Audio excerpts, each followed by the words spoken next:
మరి నేను తిన్నాను రేపల్లో రఘు ప్రసాదరావు గారిని మీకు బాగా తెలిసి ఉంటుంది.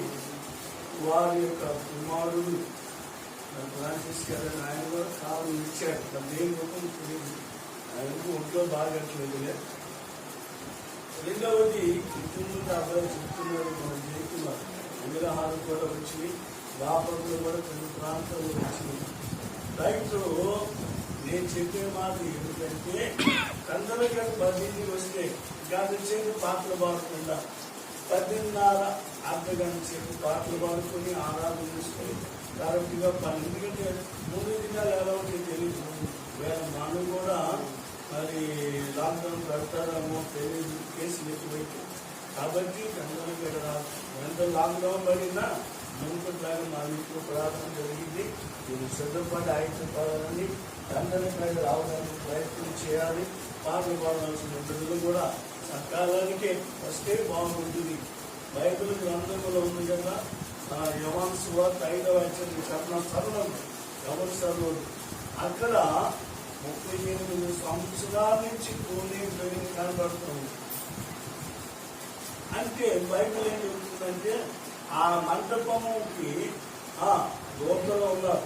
ఎవరైతే ముందుగా దిగులో వాడేమవుతారంట బాగుపడు, స్వస్థత పడును, ఆరోగ్యం పొందును. ఇంక చెప్పాలని మన తెలుగు రాష్ట్రం. అయితే దేవదూత రోజు వచ్చి దిగుతుంది, ఏం తయారు కావు. మన అనేకులు దిగుతున్నారు, కానీ ఇక్కడ మాత్రం దిగుతున్నారు. భగవానికి సమయంలో ఎందుకు వచ్చాయి అక్కడ దిగాలని ఉంది, కేవలాపోతున్నారు. లేకపోవడం ఉంటేనే కదా. ఈ రోజులో లేకపోవాడు ఉన్నా కూడా పట్టించుకోరు. మాకే జరిగిపోతుందిలే అని చెప్పారు. కానీ ప్రభువారు వచ్చారు, ఏందయ్యా నీ పరిస్థితికి సాయం చెప్పారు. ప్రభువారు మాట ఇచ్చాడు. దేవుని హల్లెలూయా. ఆయన మాటలో శక్తి ఉంది, ఆయన మాటలో జీవం ఉంది, ఆయన మాటలో ప్రభావం ఉంది. కాబట్టి ఆ మాట చెప్పిన లేచాడు. అలాగే బాగుపడి పరిపెట్టుకుని వెళ్ళినట్లుగా యోహాను సువార్త 5వ అధ్యాయంలో రాయబడింది. అలాగనే సంఘ బిడ్డలైన మనమందరము కూడా కందలకాడే పాట పాడే వాళ్ళు వచ్చారా లేదా, ఆరాధన చేసే వాళ్ళు వచ్చారా లేదా, వాళ్ళకి వెళ్ళొచ్చు. వారు మందిరం అంతా నిండిపోయింది. అదేది కాబట్టి బాధ్యత పాస్టర్ గారు మరి మీ యొక్క మాస్క్ పెట్టుకొని ఎవరెవరు రాలేదు గమనించి వారి అదుకు గలుపుతూ హెచ్చరికగా చేస్తున్నాం. రెండవది, మీరు వచ్చేటప్పుడు కుటుంబ ప్రార్థన పెట్టుకున్నా ఆరాధనకు వచ్చిన మాస్క్ మాత్రం తప్పకుండా రావాలి. రైతు ఒకవేళ మాస్క్ వెళ్ళేటందుకు మీ చెంగు వెనకన్నా కట్టుకోండి. తర్వాత మీరైతే వచ్చేవారు అది శానిటైజర్ మరి దానికి కేవలం దేవుడు రప్పిస్తే అది కూడా పెడతాం. మనం ఇక్కడ వచ్చే వాళ్ళందరూ కూడా శానిటైజర్ వచ్చుకున్నారు. మన కేసులు పరిగెత్తున్నాయి, యూట్యూబ్లో చెబుతున్నారు, టీవీలో చెబుతున్నారు అన్ని. కాబట్టి జాగ్రత్తగా మనం ఉండాలి. ఎంత భక్తి చేసినా అన్ని దేవుని మీదే పెట్టకూడదు. మనం కూడా జాగ్రత్తగా ఉండాలి, జాగ్రత్తగా ఉండాలి. దేవుని పిల్లలు మీకు కదా అని చెప్పన్నట్టు ఉంటే కుదరదు. దేవుని స్తోత్రం. సరే, పరిశుద్ధ గ్రంథములో దేవుని వాక్యములోకి వెళదాము. యోహాను సువార్త 21వ అధ్యాయము 15, 16, 17 వచ్చిన వాళ్ళు చదవండి.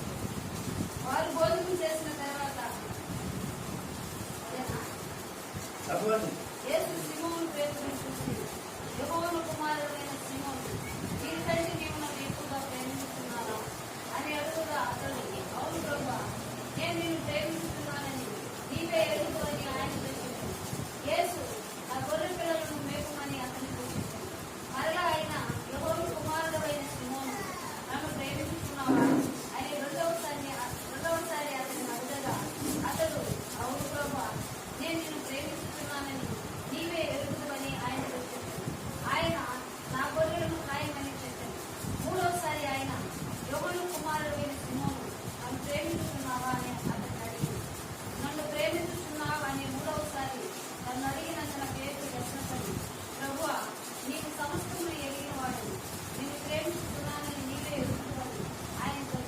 దేవుని స్తోత్రం. హల్లెలూయా. ఈ రోజున సీమోను పేతురు పేతురు అనగా క్యాబా. క్యాబా అనగా తెలుగులో రాయి లేక బండ. అయితే రాళ్ళు రెండు విధాలుగా కనబడుతూ ఉన్నాయి. సజీవమైన రాయి ఉంది, నిర్జీవమైన రాయి. నిర్జీవమైన రాయి అంటే మనం పట్టుకొని లేపితేనే ఊపిరి లేదు, ప్రాణం అనేది ఏమి లేదు. అందుకని నీకు చెప్పదు. సజీవమైన రాయి అంటే బ్రతికుండా మనమే. ఇంకో భాష చెప్పాడు, బంగారంగా అసలైన శిశులైన స్థిరపరిచి నడిపిస్తూ చేయబట్టుకుని ఆలోచనిస్తూ దర్శనమిచ్చి కృపవారంలో ఉన్నటువంటి అసలైన ఉన్నాడు బండ. ఎవరు ఆ బండ? మన ప్రభు అయిన. అందుకని మత్తయి సువార్త 16వ అధ్యాయంలో 18వ వచనంలో పేతురు నువ్వు బండవు, ఈ బండ మీద నా సంఘమును కట్టుదువు అన్నాడు. అంటే ప్రభు యొక్క మందిరము పేతురు ద్వారా స్థాపించబడుతూ ఉంది. గమనించండి. మరి సీమోను పేతురు ప్రభుతో ఉన్నాడు, ప్రభుతో త్రాగాడు, జీవించాడు, అద్భుతాలు చూశాడు, అనేకమైన కార్యాలు చేశాడు. పేతురు మొట్టమొదటిగా స్థితిలో చూస్తే జీవము లేని వాడిగానే ఉన్నాడు. ఆచారమైన స్థితి కలిగిన వాడిగానే ఉన్నాడు. కానీ మేడ మీద గదిలో 120 మందిలో ఈ పేతురు గారు కూడా ఉన్నారు. ఈ పేతురే పరిశుద్ధాత్మను పొంది, శక్తి పొంది, బలము పొంది, నిజంగా పరిశుద్ధాత్మ నింపుకున్న తర్వాత ఆత్మ నేత్రాలు తెరవబడి ఉన్నాయి. దేవునికి స్తోత్రం. హల్లెలూయా. ఆత్మ నేత్రములు తెరవబడిన తర్వాత పరిశుద్ధాత్మతో నింపబడి పరిశుద్ధాత్మ శక్తితో ఉండి అపోస్తలుల కార్యం 2వ అధ్యాయంలో అతడు బోధిస్తుంటున్నాడు. 2వ అధ్యాయం 8వ వచనం కానించి చదువుతుంటే పేతురు నోటి వచ్చి ప్రతి మాట ఒక్కొక్కరికి గుర్చుకుంటూనే ఉంది. ఒక్కొక్కరి గుర్చుకొనినది, ఒక్కొక్కరికి పడుచుకొనినది. అటువంటి పొడుపులో ఆ ప్రసంగానికి, ఆ వాక్యానికి 3000 మంది సంఘములో చేర్చబడినట్లుగా కనబడుతుంది. సంగమా, ఈ మధ్యాహ్న కాల సమయంలో పేతురు లాంటి మొదటి స్థితి నీలో ఉన్నదేమో, మనలో ఉండకూడదు. ఉండకుండా ఉన్న నిమిత్తమే సీమోను పేతురు దేవుడు అడుగుతూ ఉన్నాడు. 3 విధాలుగా అడుగుతున్నాడు. ఎందుకు సీమోను పేతురు అలాగా అడగటము? సీమోను పేతురు, నీవు నన్ను వీరి కంటే ప్రేమించుచున్నావా? ఆత్మ లేనప్పుడు, పరిశుద్ధాత్మ లేనప్పుడు, పరిశుద్ధాత్మ శక్తి లేనప్పుడు పేతురు ఎన్నిసార్లు అబద్ధం ఆడుతున్నాడు చెప్పండి? 3 సార్లు అబద్ధం ఆడుతున్నాడు. చూడండి, దేవుని వాక్యములో యోహాను సువార్త 18వ అధ్యాయము 17వ వచనం 18వ వచనం చదవండి.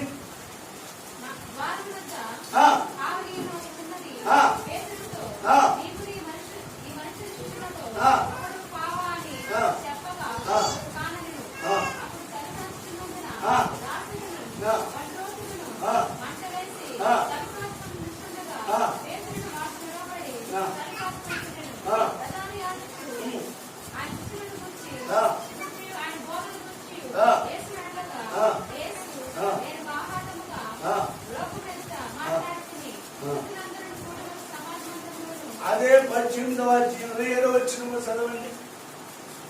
పేతురు నేను ఎరుగనని మరి ఒకసారి చెప్పాను. మరి ఒకసారి అంటే 3వసారి చెప్పాను. వెంటనే కోడి చపలు కొట్టండి. మనం అనుకుంటాం నాలో అబద్ధము లేదు. ఆశ్చర్యమే, దేవునికి ఇష్టమే. సీమోను పేతురు, నీవు నన్ను ప్రేమించుచున్నావా అనే ప్రశ్న యేసు ప్రభువారు పేతుని ఎందుకు అడిగాడంటే పేతుడు 3 సార్లు అబద్ధం ఆడాడు. ఈ దినమున దేవుని ఎదురు వచ్చిన సంఘమా, సంఘ బిడ్డలారా, దేవుని ఎదురు రాకుండా దేవుని మాటలు వింటున్న సంఘమా, పేతులాగా అబద్ధములు మనలో ఉన్నవేమో. దేవుడిచ్చిన 10 ఆజ్ఞలో ఒక ఆజ్ఞ ఉంది, అబద్ధము ఆడకమని. అని పేతుడు అబద్ధమని. అప్పుడు చలనము లేదు, శక్తి లేదు, పరిపూర్ణత లేదు, ఆత్మలు నింపబడల. కనుకని మొదలుగా చూస్తే చిన్నది అడిగింది, తప్పుకున్నారు. మన చల్లమంటి గారు కాసుకుంటుంటే అక్కడికి వెళ్తే అక్కడ గదికి అడిగాడు, కాదు చెప్పన్నాడు. 3వసారి ఆ అబద్ధం ఏం పూసిందంట, రోజు పూసింది. ప్రేమైన దేవుని బిడ్డలారా, ఈ దినాన నేను అబద్ధం ఆడును. భూమి తోడు, ఆకాశము తోడు, మనిషి తోడు, భర్త తోడు, బిడ్డ తోడు, కోడలు తోడు, కొడుకు తోడు, ఆ తోడు పెట్టినా రేపొద్దున్న దేవుడు మనకు పెట్టాడు.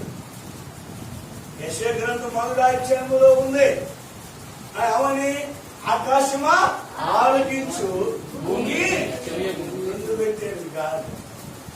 మనం ఎక్కడ కూర్చుంది నన్ను, ఏమి మాట్లాడుతుంది నన్ను, ఏ మాటలు ఆడుతున్నాను, రేపు ఈ 2 సాక్ష్యాలు ఇస్తాయి. కనుక ఇప్పుడు ఏం చేయాలంటే ఎవరిని ప్రేమించాలి, మనము దేవుని ప్రేమించాలి. దేవుని కంటే నీ ధనమును ప్రేమించిన, వస్త్రమును ప్రేమించిన, వస్తువులను ప్రేమించిన, వ్యాపారం ప్రేమించిన, ఉద్యోగమును ప్రేమించిన, ఏమి ప్రేమించినను సున్నే. యేసయ్య కంటే మనం ఎవరిని ప్రేమించిన, రక్త సంబంధాలు కావచ్చు, బంధువులు కావచ్చు, ఇతరులు కావచ్చు, ఎవరైనా సరే మనం ప్రేమించవలసింది యేసయ్యే. దేవునికి స్తోత్రం. హల్లెలూయా. అందరూ హల్లెలూయా. ఈ మాటలు ఏమని చెబుతున్నాడంటే, మొదటి మాట నేను చెప్పాను 21:15 ఏమన్నాడు, వీరికంటే నీవు నన్ను ఎక్కువగా ప్రేమించుచున్నావా, వీరికంటేనా, వీరికంటే ఎక్కువ అన్నటువంటి మాట చాలా అర్థం చేసుకోవాలంటే కష్టతరమైందని చెప్పని 3 విధాలుగా ప్రశ్నలు అడుగుతూ ఉన్నారు. మొదటి ప్రశ్న ఏంటంటే వీరు కంటే, గమనించంటే ఈ శిష్యులు అంటే ఎందుకు అడిగారంటే, యేసు ప్రభువు చనిపోయాడు, సమాధి చేయబడ్డాడు, ఆయన తిరిగి లేస్తాడు. సీమోను పేతురుకి తెలీదా? తెలుసు.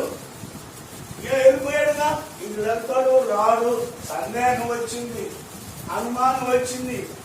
మిగతా శిష్యుల దగ్గరికి వెళ్ళాడు, 5 వచ్చేవంతా చదవండి. శిష్యుల దగ్గరికి వెళ్ళిపోయాడు. నేను మరలా తిరిగి ఎక్కడికి వెళ్తున్నాను, చేపలు పట్టుకోవడానికి వెళ్తున్నాను. అప్పుడు మిగిలిన వాడు ఏమన్నారు, నువ్వు చేపలు పట్టడానికి వెళితే మేము కూడా ఎందుకు కష్టపడేది, నీతోనే వస్తామని వెళ్ళారు. పాప చేపలు పట్టుకుని ఎంత ప్రయత్నం చేసినా ఒక చేప కూడా పడాల. పునాచానుడయ్యాడు, లేచాడు, ప్రభు వారి ఎందుకు వచ్చాడు. కానీ వాళ్ళు ఎవరు గుర్తుపెట్టలేదు, కానీ సీమోను పేతురు మాత్రం గుర్తుపెట్టారు. అది 3వసారి ప్రభు వారు ప్రత్యక్షమవుతూ వారికి ప్రభు వారిని గుర్తించాడు. పిల్లలారా ఆహారం తిన్నారా, చేపలు పెట్టారా, లేదు. అది కురుపు రాకనే వేయండి. కురుపాక్కని వేస్తే విస్తారమైన చేపలు పడ్డాయి. కాల్చి ఆహారమును పెట్టాడు, భుజించాడు. భుజించిన తర్వాత అప్పుడు అడుగుతున్నాడు, సీమోను పేతురు ఈ శిష్యుల కంటే నన్ను ఎక్కువగా ప్రేమించలా. ఎవరు ప్రేమించాడు? శిష్యులనే ప్రేమించాడు, కానీ ప్రభువును ప్రేమించాడు. నా కొరకు సరిపడు మగాడుగా నా కొరకైంది. నీ రక్తమును సిలువపైన అర్పించితివా, నా పాపముకై నీ రక్తమును సిలువపైన అర్పించితివా, కల్వరిపై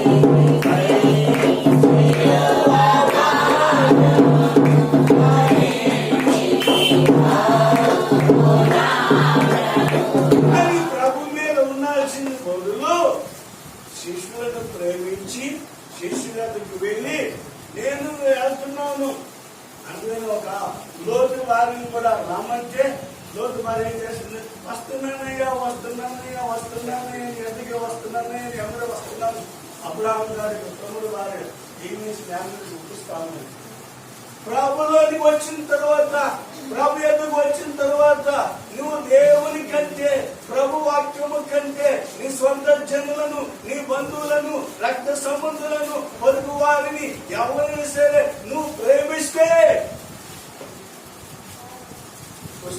సారము లేని జీవితమే, అబద్ధమైన జీవితమే, శక్తి లేని జీవితమే. అందుకే నడిచిన దానికంటే నన్ను ఇప్పుడు నీవు ప్రేమిస్తున్నావా? నిజంగా శిష్యుల కంటే ప్రేమించాడు ఆయన లేదు.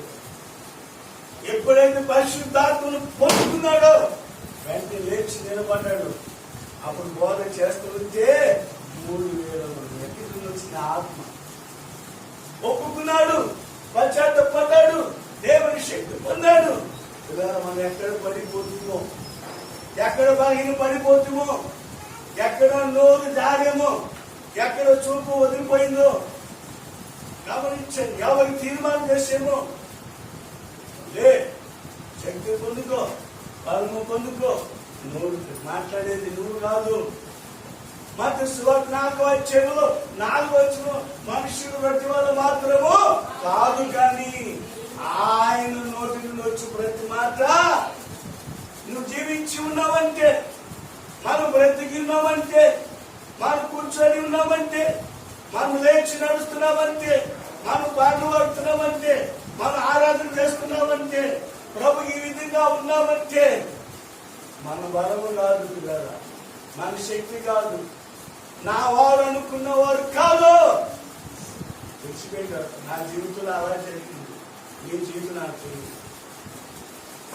నా వాళ్ళు, నా బంధువులు, నా ఇటులు నాకంటే కూడా గొప్పవారు అని చెప్పనుకున్న వారే. సీమోను పేతురు కూడా అంతే. శిష్యులను బాగా ప్రేమించాడు. యేసయ్యకి తగ్గించాడు. బైబిల్లో ఉంది కదా, ఎవరైతే తగ్గించుకుంటారో వారు ఏమవుతారంట? కాబట్టి మనం ఏం చేయాలంట? గొర్రెలను మొదటిగా ఉంది చెప్పండి, గొర్రె పిల్లలను మేపమంటాడు. గొర్రె పిల్లలు అంటే నూతనముగా పుట్టిన పిల్లలు, పసిపిల్లలు. పసిపిల్లలు ఏడుస్తుంది కానీ అది తెలియజేసింది అర్థం చేసిన సమయానికి వాళ్ళు ఇవ్వాలి, ఆలన పాలన చేయాలి. కేకలేస్తున్నా నాకేం తెలియదు అని చెప్పి పాలు ఇవ్వకుండా ఏమి ఉంటే ఆ బిడ్డను పోగొట్టుకుంటుంది. సంఘము పెరగట్టులా, సంఘమా దేవుని పిల్లలు రాలేకపోతున్నారు. పేతురు లాంటి జీవితం అడుగుతున్నాడు. నీ శిష్యుల కంటే నువ్వు బాగా ప్రేమించున్నావు, నీరు కంటే నన్ను ప్రేమించినట్లయితే గొర్రె పిల్లలను మేపమంటున్నాడు. మళ్ళా 15 ఏమంటాడు గమనించండి. ఈ శిష్యులను నీవు ప్రేమించిన దానికంటే ఎక్కువగా ప్రేమిస్తున్నావా? 2వసారి 16 మళ్ళా 3వసారి 17 చూసినప్పుడు చేపలు పడుతుంట కంటే నీవు నన్ను, అంటే ఎక్కడికి వెళ్ళాడు ఆయన? జాలరి పనికి వెళ్ళిపోయాడు. మన వాటిలో జాలరి యేసువా నన్ను. కాబట్టి జాలి కంటే, చేపలు పట్టుట కంటే నీవు నన్ను ఎక్కువగా ప్రేమిస్తున్నావా? అది కాదు. గమనించు. 2వ మాటలు ఏమంటున్నాడంటే నా గొర్రెలను మేపమంటున్నాడు. 3వ దగ్గరికి వచ్చేసరికి 3 సార్లు అడిగినప్పుడు పేతురుకి వచ్చింది తొందరపాటు, వ్యసనం వచ్చింది, కోపం వచ్చింది, దోషణ వచ్చింది, అపాసం వచ్చింది, నింద వచ్చేసింది, ఆకృత పడ్డాడు. అంటే నేను 3 సార్లు అబద్ధం ఆడేది గమనించాను. అతనికి సందేహం పడ్డని ఆయన తెలిసింది. ఇప్పుడు మొదటి మాటలోకి వెళదాం. నా గొర్రె పిల్లలను మేపమన్నాడే. అదే స్వామి, అదే యోహాను సువార్త 20:15 వచ్చిన చదవండి. వారు భోజనం చేసిన తరువాత యేసు సీమోను పేతురును పిలిచి, యోహాను కుమారుడైన సీమోను, నీ తండ్రి మిమ్మల్ని ఎక్కువగా ప్రేమిస్తున్నావా అని అడుగగా అతడు, అవును ప్రభువా, నేను నిన్ను ప్రేమిస్తున్నానని నీవే ఎరుగుదు అని ఆయనతో చెప్పాడు. అంటే కారణం ఏంటి? దేనితో మేపాలి? గమనించండి, గొర్రె పిల్లలు దేనితో మేపాలి? దేవుని వాక్యముతో. అనమాటంగా వాక్యమన్ను యాకోబుకు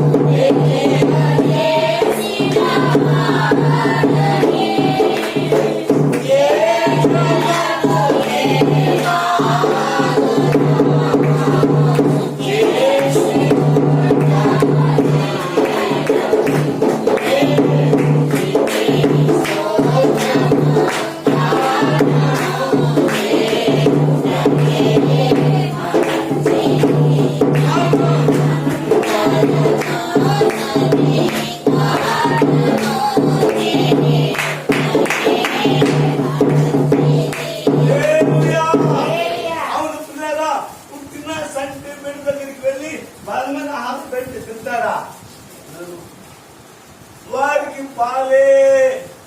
అందుకని పౌలు గారు అంటాడు, నేను మిమ్మల్ని పాలతో పెంచలేదు అంటాడు. వాక్యమైన పాలతో పెంచాలి. పిల్లలు అంటే పిల్ల స్వభావం కలిగిన ఎదగలేని వారు, ఎదగలేను. ఇది చెప్పాలి, మన భాష చెప్పాలంటే క్రొత్తగా ప్రభు దగ్గరికి వస్తున్నారే, క్రొత్తగా ప్రభు దగ్గరికి వస్తున్నారే, వారిని ఏం చేయమన్నాడు? మేపమంటే ఖాయము.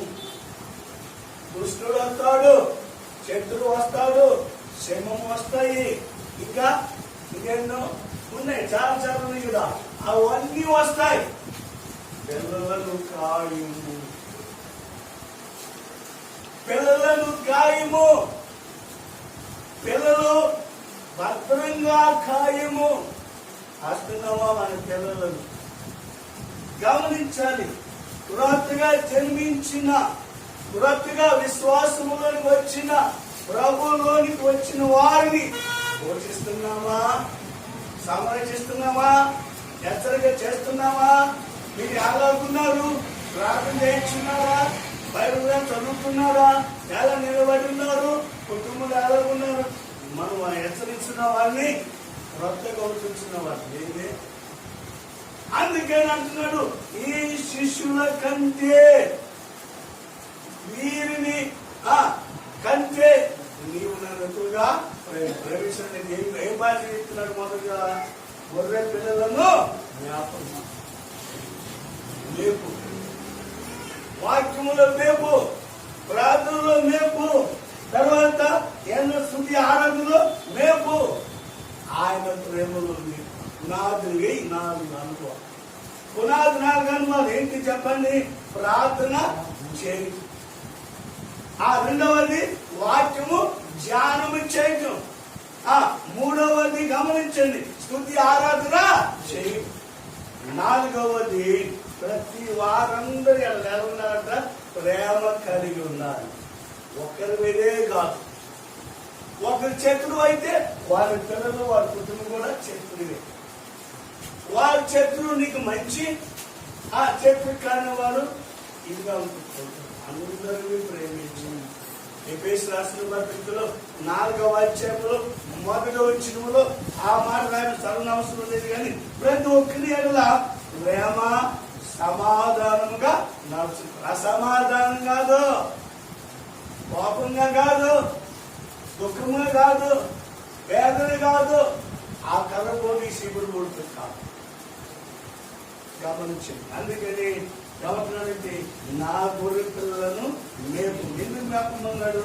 యోహాను సువార్త 14వ అధ్యాయం 15వ వచనం. ఎలా మేపాలి? ఆ వాక్యం ఎలా మేపాలి? చూడండి. యోహాను సువార్త 14:12. మరి చదవం మనం. మీరు నన్ను ప్రేమించిన ఎడల ఆమె నేను కొనాలంట. గ్రహించుచున్నాము, వింటున్నాము, చదువుతున్నాము, కానీ చక్కపరచుకోవట్లా. 10 ఆజ్ఞలు పాటిస్తున్నామా? ప్రతి మందులో 2 ఆజ్ఞలు పాటిస్తున్నామా? దేవుని ప్రేమించాలి, నీ పొరుగు వారిని ప్రేమించాలి. యాకోబు 2వ అధ్యాయములో ఏమన్నాడు? 10 ఆజ్ఞలలో ఏ ఆజ్ఞలు ఒకటి తప్పిపోని ఎడల మిగతా 9 నెరవేర్చకుండా ఉన్నట్లే.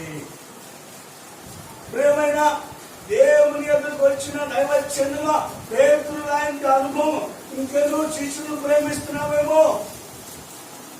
నువ్వు ప్రభుని ప్రేమించు.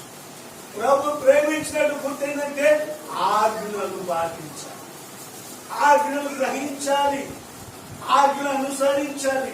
ఆజ్ఞ ఏంటి చెప్పండి? ఆజ్ఞ ఏంటి చెప్పండి? ఆజ్ఞ ఏంటి చెప్పండి? సామెతలు 6:8. సామెతలు 6:8. సామెతలు 6వ అధ్యాయం 23వ. ఆజ్ఞ ఆజ్ఞ అంటే ఏం చెప్పండి? దీపం. మన భారతంగా నా దీపమును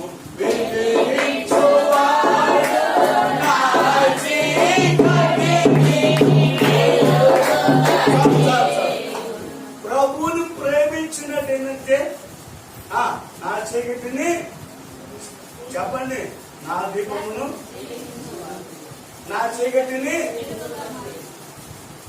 ఇంకా నీ హృదయం చీకటే, నీ మనస్సు చీకటే, నీ మాటలు చీకటే, నీ నాడగ చీకటే, నీ పడగ చీకటే, నీ వెలుట చీకటే.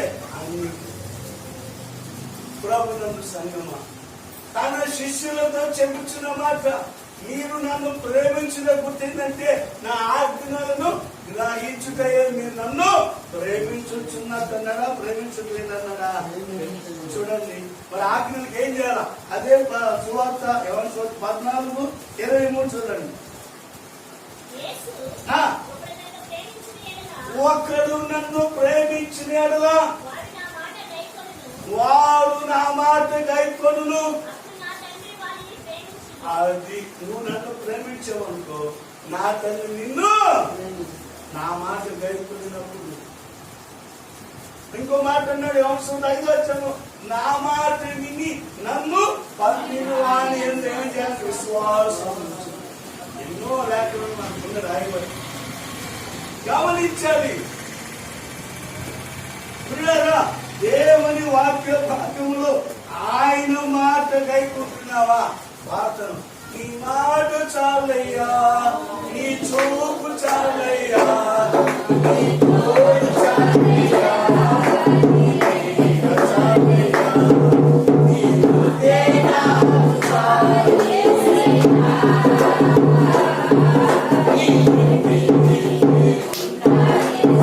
మందిరంలో వారికి మాత్రమే పాడుతుంది. మందిరంలో నుండి ఇంటికి వెళ్ళిన తర్వాత దుస్తులతో 15 వారితో ఆత్మ లేని వారు. సంగమా, ఇది కడవరి దినాలు, శివరి దినాలు. నిజంగా యేసు ప్రభుని ప్రేమిస్తే యేసు ప్రభుని బాధ్యత అప్పగిస్తున్నాడు. మొదటి బాధ్యత ఏంటంటే, నీవు నా గొర్రె పిల్లలను, వారు దేవుని పిల్లలై ఉన్నారు. ఇంక మీ దానికి అర్థం కావాలంటే అదే యోహాను సువార్త 1వ అధ్యాయం 12 చదవండి. తను అంగీకరించిన వారందరూ అనగా తాన యేసయ్య నామమునందు విశ్వాసం ఇచ్చిన వారు అది దేవుని నూతనంగా రక్షణ పొంది బాప్తిస్తాన్ని పొందేరే వారు చిన్న పిల్లలు. మనము కొద్ది పెద్ద రక్షింపబడిన వారందరూ రక్షణ లేని వారికి ఎవరైనా తెలుసా? అక్కలై ఉన్నారు. మగవారు అయిపోయినారు, అన్నలై ఉన్నారు. కాబట్టి సంగమ గొర్రె పిల్లను మేపో. నువ్వు ముందు నువ్వు మేతనేగా, శరీర సంబంధమైన తిండి కాదు. పనికిరాని తిండి కాదు, ఆత్మ సంబంధమైన తిండి కూడా మనం తినేవారుగా ఉండాలని పేర్కొంటూ తింటున్నాం. రెండవది ఏమంటున్నారు చెప్పండి, నా గొర్రెలను కాయం అంటున్నారు. 21వ అధ్యాయం అయితే యోహాను సువార్త 16వ వచనం. మరలా ఆయన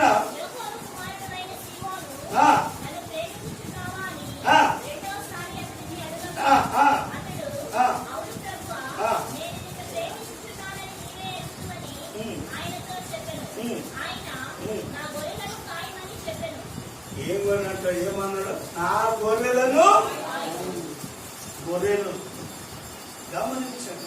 ఎవడా గొర్రెలు? 100వ కీర్తన చూడండి, 100వ కీర్తనలో ఉంది.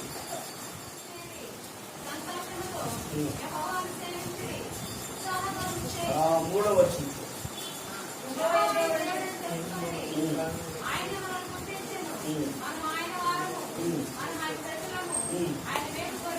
దేవునికి స్తోత్రం. మనము ఆయన వారము, ఆయన గొర్రెలము, ఆయన వేపు చెప్పండి, ఆయన వేపు.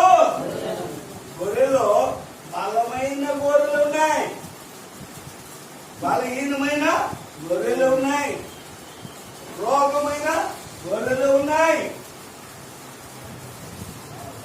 బలమైన గొర్రెలను మేపమంటున్నాడా, మేపొద్దంటున్నారా? అంటే వీళ్ళందరికీ ఏమవచ్చు, సువార్త ప్రకటించవచ్చు. ఎవరిని? ఆత్మ కలిగిన వారు కావచ్చు, కుటుంబ వారు కలిగిన వారు కావచ్చు, వారు సిద్ధపడిన వారు, బలవంతులైన వారు. ఇంకా చెప్పాలంటే ఇతరులకు అనేకులు చెప్పి ప్రభు ఎదురు నడిపించే గొర్రెలు. ఈ గొర్రెలు కట్టాలి, ఈ గొర్రెలు పిల్లలను కనాలి, ఈ గొర్రెలు పాలు తేవాలి, పాల నుండి పెరుగు అవ్వాలి, చల్ల చేయాలి. ఎన్నో చాలా మర్మములు ఉన్నాయి. నేను అవన్నీ వివరించడానికి సమయం లేదు కనుక పిల్లరా, నా గొర్రెలను గాయం అంటే కాపురిగా ఉండు. నువ్వు కాపురిగా ఉండు, నువ్వు మేపరిగా ఉండు, నువ్వు జీవం పోసేవాడుకుంటూ, వారు నడిపించేవాడుకుంటూ, వారికి బోధకుడిగా ఉండు, వారికి దారి చూపించు, వారికి నాయకుడిగా ఉంది. ఎంత పని మొదటిగా నా గొర్రె పిల్లలను మేపమన్నాడు. రెండవ భాష అన్నాడు, నా గొర్రెలను, అవి బలమైన గొర్రెలు, పాలిచ్చే గొర్రెలు, అవి కట్టి పిల్లలను కన్నే గొర్రెలు. అంటున్నావా? మనం అబ్బాక అంటున్నావా? ఎంతమంది తీసుకొచ్చావు? ఎన్ని సంవత్సరం? 82వ సంవత్సరం ఈ మందిరం కట్టి. దానికి ఒక్కొక్కరు చూస్తే 20 సంవత్సరాలు ఉన్నారు, 25 సంవత్సరాలు ఉన్నారు, మరి 15 సంవత్సరాలు ఉన్నారు. ఎంతమంది తీసుకొచ్చి నాకు నేనుగా వస్తున్నాను కానీ వాళ్ళతో పని లేదన్నట్టు ఉంటుంది. అది కాదు, అది కాదు. నేను ఎలా రక్షించబడ్డాను? నా బిడ్డలు రక్షణ పొందాలి, నా ఇంటి ఎక్కువ రక్షణ పొందాలి. వారి కోసం ప్రయాసపడి వారి ప్రభు దగ్గరకు తీసుకొని రావాలి. రండి రండి యేసుని యొద్దకు.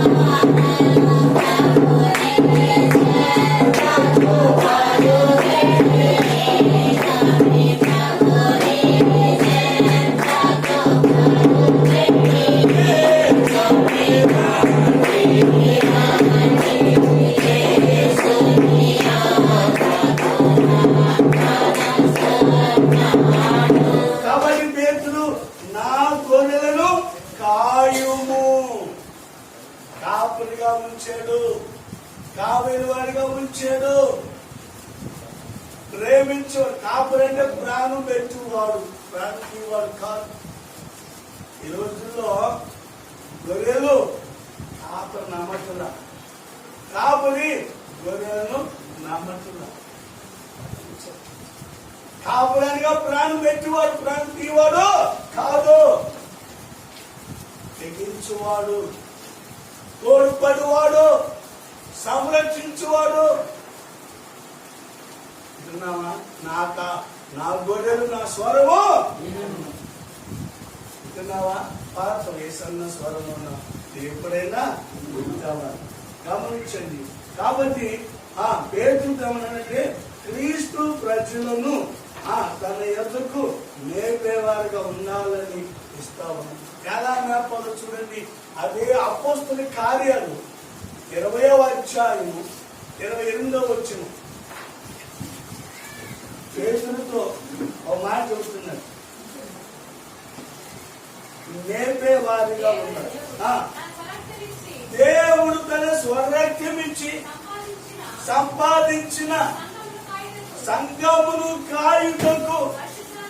అవును, ఈ గొర్రెలు అటు ఇటు పరిగెత్తే గొర్రెలు పరిగెత్తనీయకుండగా నేను ఎలాగ ప్రాణం పెట్టాను. అందుకని పేతుకో తాలకిందలుగా ప్రాణం ఇచ్చాను. అతి సాక్షులలో దేవుని స్తోత్రం. హల్లెలూయా. నీకు నా ప్రాణం ఎలా ఉంది?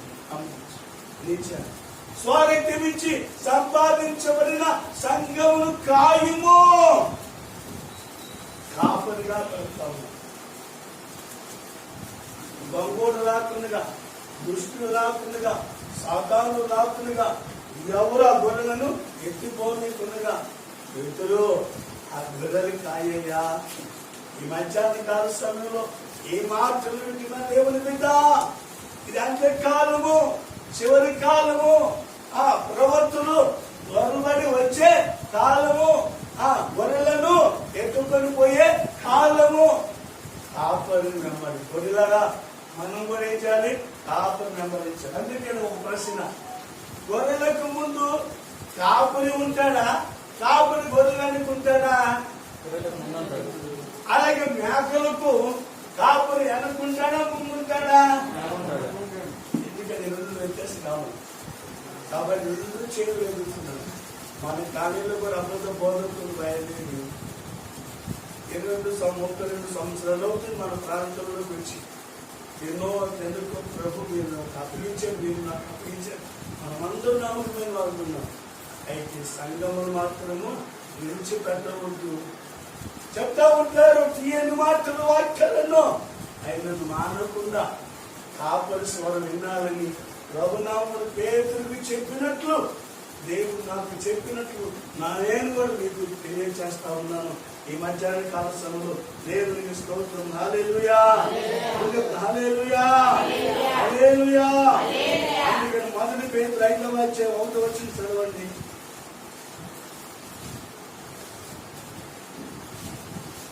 మొదటి పేతురు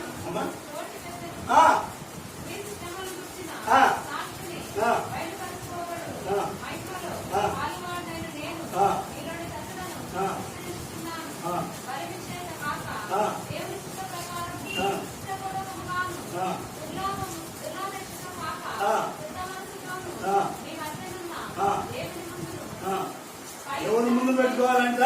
దేవునిని మీరు ముందు పెట్టుకోవాలి. అందుకనే ఈ పేతురు ప్రభు రాకడలో సంఘమునకు ఎలాంటి కాపరి? మన ప్రభుని యేసుక్రీస్తు ప్రధాన కాపరి. ఇంకా చెప్పాలంటే ఆత్మలను కాయో కాపరిగా ఉండమని పేతురికి బాధ్యత ఇచ్చాడు. పేతురికి బాధ్యత ఇచ్చిన దేవుడు ఈ సంఘములు ఇక్కడికి వచ్చి మనందరికీ కూడా ఇస్తున్నాం. కాబట్టి మనందరూ వాడుదామా, వాడుకున్నామా? వాడేవారిగా ఉండాలి. 3వదిగా చూస్తే అదే యోహాను సువార్త 21వ అధ్యాయం 17వ వచనం. మూడవసారి ఆయన యోహాను కుమారుడు అయిన సీమోను, నన్ను ప్రేమించుచున్నావని అతన్ని అడిగింది. నన్ను ప్రేమించుచున్నావని మూడవసారి తను అడిగినందుకు పేతురు వ్యసనపడెను. పేతురు ద్వేషించెను ప్రభుని, ప్రభు మీద కోపడెను. సంగమా, పేతురు ఇలా నొచ్చుకున్నాడు. తన పాత జీవితాన్ని గుర్తుకు వచ్చింది. ఆ పాత జీవితంలో బయటపడిన నీ జీవితం, నా జీవితంలో పాత బ్రతుకులు, పాత ఆలోచనలు, ప్రార్థ దేశములు రాకూడదు. వ్యసనం అనేది రావు. అయినా ఏమన్నాడు? నీకే తెలుసు ప్రభువా అంటే సందేహం ఉందా లేదంటారా? పేతులో అనుమానం ఉందా లేదా? ఆ మునుపటి 3 అబద్ధములు అనేవి పేతులకు వచ్చినవా రాలేదా? వచ్చింది. దేవుని వాక్యం మనం ఉంచుకున్న వెంటనే మన స్థితి గడుపు కావాలి. మన మాట స్థితి కావాలి.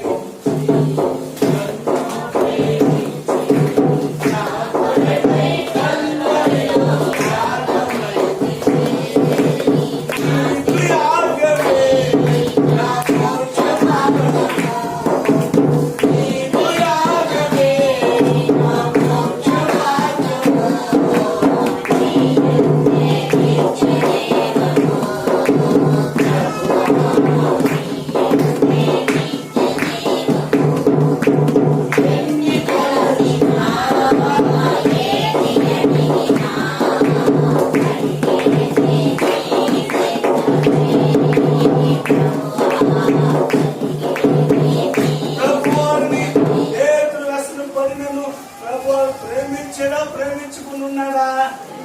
ఆ ప్రేమలో తాను అనుకుంటున్నాడు. 139 మొదటి వచ్చిన దావీదు, నేను కూర్చొనిగా, నేను లేచుగా, సమస్తం నీవు అంటే దేవుడు హృదయం ఎరిగిన దేవుడే కాదా? మన తలంపులు, మన ఊకులు, మన మాటలు, మన చేతులు, మన శ్రేష్టమైనవి సమస్తము ఎరుగుచున్నా. చూడండి, యోహాను సువార్త 2వ అధ్యాయం 24వ వచనం చదవండి. యోహాను సువార్త. అయితే యేసు అందరినీ, మందిరంలో ఉన్న మనందరినీ ఎరిగిన వాడు, కొందరు మాత్రమే కాదు. కనుక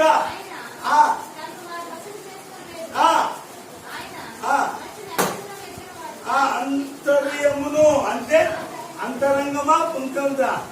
అంతరంగము ఎరిగిన వాడు, నీ గుండెను ఎరిగిన వాడు, నీ హృదయమును ఎరిగిన వాడు, నీ అవసరతను ఎరిగిన వాడు. గమనించు, ఎరిగిన దేవుడు.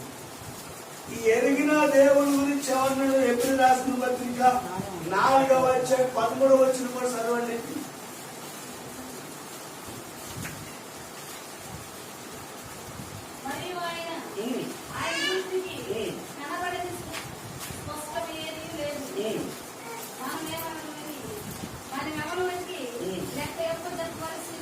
చూడు, మనం ఎవరికి లెక్క అప్పగింపవలసి ఉన్నదో చూసారా? గమనించండి, దేవుని సంగమా. అందుకనే వీరు కంటే ఆడ 3 అనుభవాలు చెప్పాడు.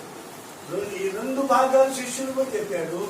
3వ భాగం వచ్చేదానికి ఆ చేపలు పట్టుట కంటే నీవు నన్ను ఎక్కువగా ప్రేమించు. మీరు అనగా విశ్వాసం. నేనైనా ప్రభువుని కాపాడు నువ్వు ఎక్కువగా ప్రేమించు. గమనించండి, ప్రభుని ప్రేమించాలి, నిన్ను కూడా ప్రేమించాలి. అసలు ప్రేమ అంటే ఏంది? మనమందరూ సంతోషంగా ఉంటేనే ప్రేమ. నీ బట్టలు నా బట్టలు ఇచ్చుకుంటే ప్రేమ. నువ్వు చేసే వస్తువులను నా ఇంట్లోకి వచ్చి నా ఇంట్లో పడు ప్రేమ కాదు.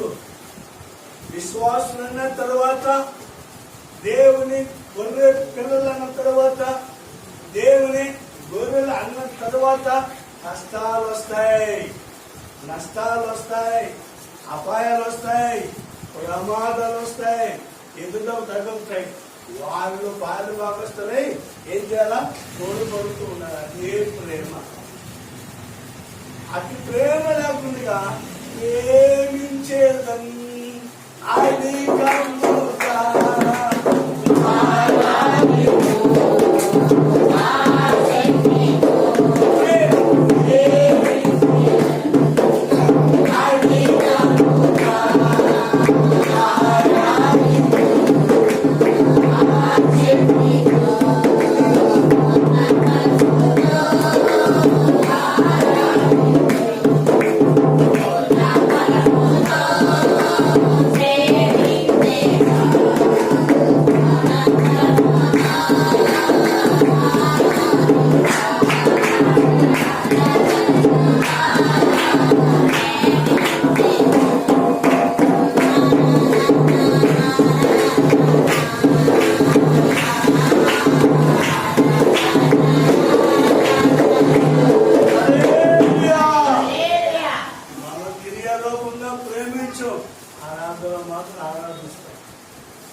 నువ్వు ఎత్తుకొని నేను ప్రేమిస్తున్నాను ఏమంటే ఆయన దీవించిన నేనేమన్నా తెలుసా? శాపం ఉంది. నేనేమన్నా తెలుసా? ద్వేషం ఉంది. నేనేమన్నా తెలుసా? అప్పకేతులు ఆశీర్వదించడానికి. అందుకే 1 Pétero 3 తర్వాత చదువుకుని 9 ఇంటి దగ్గర ఒకరు చెప్పించవద్దు, దీవించమని అంటారు. దీవించున్నావా? దీవించలేకపోతున్నాను. లోకస్వార్థ 6 ఎవరైనా ఒకరు మీరు క్షమించుకున్నప్పుడు పరలోక తండ్రి మిమ్మల్ని క్షమిస్తున్నావా? క్షమించట్లేదే. గమనించండి. అప్పుడు దేవుడు మనం రక్షిస్తాడు. అందుకని ఆయన ప్రేమ గురించి 1 యోహాను 4:20 చదవండి. నేను ముఖ్యపులకు వచ్చేస్తున్నాను. 1 యోహాను 4:20. నేను దేవుని ప్రేమిస్తున్నానని చెప్పి తన సహోదరుని ద్వేషించగల అతడు అబద్ధికుడగును. ఏమంటారంట? అబద్ధికుడగును. నేను ప్రేమించుచున్నానేసేను. పాస్టర్ గారి కంటే, నా పిల్లల కంటే, సంఘ బిడ్డల కంటే ప్రేమించేది వాళ్ళని. ఇంట్లో ఏముందిగా ఏమి లేవా? ఇంట్లేసి మన బట్టకి రోడ్డు బట్టేది. కానీ ద్వేషం నువ్వు గమనించి ఇంకేమంటాడు? వచ్చినప్పుడు చూడని దేవుని ప్రేమింపలేవు. ఎదుట నిన్ను నేను ప్రేమించకపోతే అనబడిన దేవుని ప్రేమిస్తానండి. అందుకని ఎలా ప్రేమించాలి? అది 1 యోహాను 3:18 కోడలైనా సరే అమ్మ మాటతో కాదు, నాలుగుతో కాదు, క్రియతో సత్యముతోను అది ప్రేమిస్తున్నావా? నీ కుమారుడే కావచ్చు, నీ కోడలే కావచ్చు, నీ మనవలే కావచ్చు, నీ మనవరాలే కావచ్చు, నీ బంధువులే కావచ్చు, నీ ఆత్మీయులే కావచ్చు. చెప్తాం మాటలు చెప్పడానికంటే క్రియ కావాలి. విశ్వాసము లేని క్రియలో మృదువు. అందుకే సంగమా, మీ బిడ్డలను ప్రేమించండి, మీ అత్తలను ప్రేమించండి, మీ కోడలను ప్రేమించండి, మీ కుటుంబాన్ని ప్రేమించండి. మీరందరికంటే పేదలతో చెప్పించిన మాట, నీవు నన్ను నీవు నన్ను అన్నదప్ప నీవు నన్ను ఎవరిని ప్రేమించాలి? దేవుని ప్రేమించాలి. ఎవరిని ప్రేమించాలమ్మా? ప్రేమిద్దామా దేవుని? దేవుణ్ణి స్తుతించుడి ఎల్లప్పుడూ.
దేవుని సంగమా, దేవుని బిడ్డలారా, సీమోను పేతురు నీవు నన్ను ప్రేమించుచున్నావన్న మాట పేతురు తనకు సంగమని హెచ్చరిస్తున్నాడు. పేతురు విషయం దేవునికి తెలుసు. పేతురు జీవితంలో అబద్ధములు ఉన్నాయి, పేతురు జీవితంలో ద్వేషముంది, పేతురు విషయంలో బాధ్యత లేని వాడిగా ఉన్నాడు. ఈ మధ్యాహ్న కాల సమయంలో నిన్ను నన్ను కూడా హెచ్చరిక చేస్తున్నాను. ఎక్కడ పడిపోయాము, ఎక్కడ బాధ్యత లేకుండా ఉన్నామో, ఎక్కడ దేవుడు దూరం ఉన్నామో దేవునికి మందిరానికి రావడానికి ప్రయత్నిస్తున్నాము. దివారాత్రుల వాక్యము చదువుకుంటా ఉన్నాము. రెండవది గమనించిన ప్రార్థన చేయటం ఉన్నాము. మూడవది దేవుని యొక్క బిడ్డలకు అందరి ఎట్లా ప్రేమ సమాధానము కలిగి ఉండాలి. దేవునికి స్తోత్రం. ఇటువంటి మాటలు మన హృదయంలో